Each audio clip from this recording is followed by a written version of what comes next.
Good afternoon, everyone. After 14 months, I'm burdened by having to yet again explain the unbelievable amount of suffering and grief the Palestinian people have endured in the last year for crimes that member states have the clear responsibility of preventing, stopping, and punishing, among which is genocide.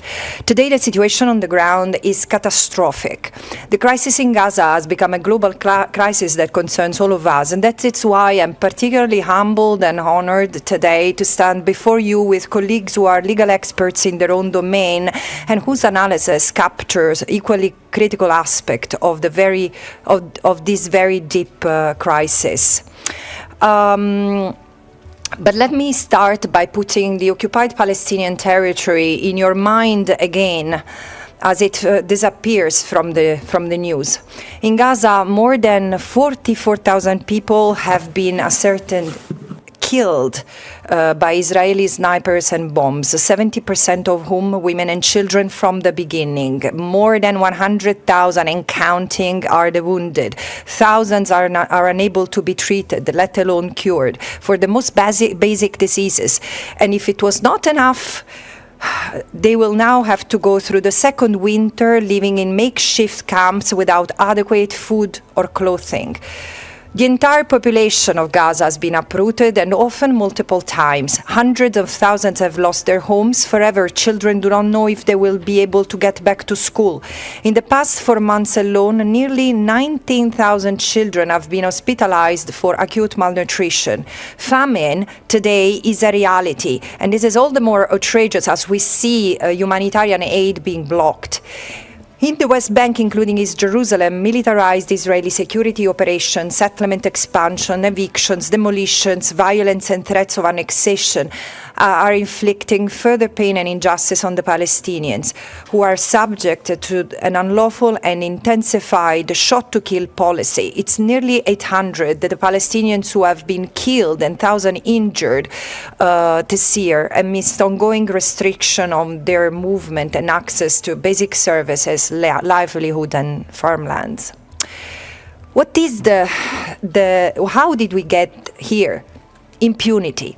This is the key word to understand the barbaric scale of that the Israeli genocide has taken. Since its birth, Israel has never been held to the same standard as most of the members of the international community. Israel has defied countless General Assembly, Security Council resolutions, International Court of Justice advisory opinion, and has targeted UN personnel and facilities, and also declared personas non grata, not only me, but the Secretary General himself, without ever bearing consequences. There are never sanctions on Israel. Judicial processes are either ignored or circumvented, and trade continues, and diplomatic ties remain intact. Member states seem to be paralyzed, awestruck, many of them still normalizing the occupation, the repression of the Palestinian people, depicting their resistance in the territory that Israel occupies as terrorism, or at best as a tantrum of an unruly population incapable of abiding in silence to what the international community has decided as its fate. It is unconscionable to me that for many in the United Nations, Palestine continues to represent an issue to be negotiated, where the Palestinians have to accept sooner or later the status quo, their fight to self-determination reduced to a humanitarian crisis, and accept quietly the loss of their land, their failure to confront the imperialistic force of settler colonialism. As a human rights expert and as a human being, I have to stand against this. And amidst all of this structural injustice, I want to conclude with 3 main messages to ensure justice accountability. First, the halting of any direct or indirect arms transfer to Israel. Second, the revision of Israel credentials to be part of the United Nations to show that impunity will no longer be tolerated in this situation if it wants to fulfill its mission to preserve the security and peace for all.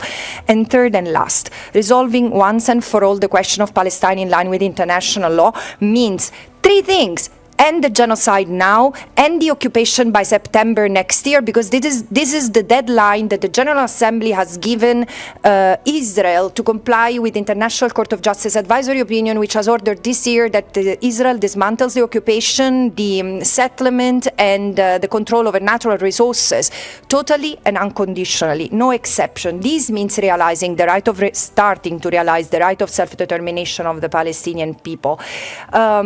Four, we need to understand and embrace once and for all that this is not a conflict. Conflict as a term is a misnomer here, because there is a settler colonial framework at play when we talk of Palestine. And I'm not using this language as an ideological slogan, but as a framework capable of accurately describing the reality in the occupied Palestinian territory that is becoming more and more catastrophic as the time passes.